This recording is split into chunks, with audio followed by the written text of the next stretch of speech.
24 express में आपका स्वागत करती हूँ। एक तरफ पाकिस्तान, उधर से चीन और अब इधर से नेपाल। आखिर सीमा पर चल क्या रहा है? चाइना के द्वारा भारतीय सैनिकों पर हमले के बाद अब नेपाल भी हमें आंखें दिखाने लगा है। नेपाल बढ़ा रहा है सैन्य गतिविधियां। हम सबने आए दिन पाकिस्तान द्वारा गोलाबारी की खबरें जरूर सुनी होंगी। पाकिस्तान शुरू से ही भारत के लिए कोई ना कोई परेशानी खड़ी करता रहा है, चाहे आतंकवादी घटनाएं हो या फिर सीमा पर गोलाबारी। लेकिन अब चीन और नेपाल भी कुछ ऐसी ही हरकत कर रहे हैं।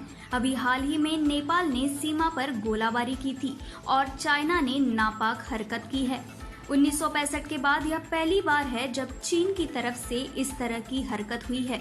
चीन की सेना ने लद्दाख में भारतीय सैनिकों पर हमला बोल दिया, जिसमें 20 से ज्यादा सैनिक शहीद हो गए।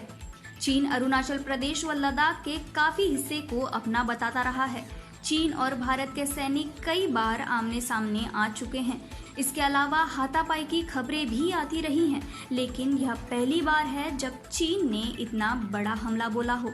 एक तरह से यह अघोषित युद्ध है। भारत के कड़े विरोध के बावजूद चीन अपनी सेना को पीछे हटने के लिए नहीं बोल रहा है। वहीं दूसरी ओर कैलाश मानसरोवर यात्रा रूट पर लिपुलेख तक सड़क बनाने से बौखलाए नेपाल ने भारतीय क्षेत्रों को अपने नक्शे में शामिल करने के बाद सीमा पर सैन्य गतिविधियां भी बढ़ा दी हैं।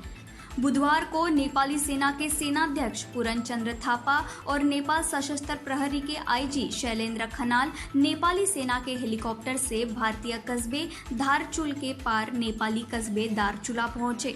यहां से दोनों अधिकारियों ने नेपाल के छांगरू स्थित नेपाल सशस्त्र प्रहरी की पोस्ट का निरीक्षण किया। उधर 20 सैनिकों की शहादत और चीन के साथ बढ़ते तनाव के बीच पूर्वी लद्दाख में वास्तविक नियंत्रण रेखा यानी LAC से सटे 21 गांव में ब्लैकआउट कर दिया गया है। ज्यादातर गांव में पिछले एक माह से इमरजेंसी जैसे हालात हैं, लेकिन श्योक और गलवा नदी के संगम स्थल के पास सोमवार रात की घटना के बाद पूरे इलाके में हाई अलर्ट घोषित कर दिया गया है। सीमावर्ती इलाकों में दिन रात गश्त तेज कर दी गई है। ये गांव चुशुल पेंगोंग झील से लेकर गलवा श्योक से दौलत बेग ओल्डी तक पड़ते हैं। लद्दाख स्वायत्त पहाड़ी विकास परिषद के चुशुल निर्वाचन क्षेत्र में 8 गांव हैं, जबकि तंगसे क्षेत्र में 13 छोटे गांव की तकरीबन 4000 आबादी LAC के बिल्कुल नजदीक बसी हुई है। तंगसे के पार्षद ताशे नामग्याल के अनुसार उनके निर्वाचन क्षेत्र की 2500 से ज्यादा आबादी LAC के बिल्कुल नजदीक है। LAC के हालात का सीधा असर इन पर सबसे पहले पड़ता है। इन इलाकों में पूरी तरह से ब्लैकआउट है। रिपोर्ट खबर 24 एक्सप्रेस।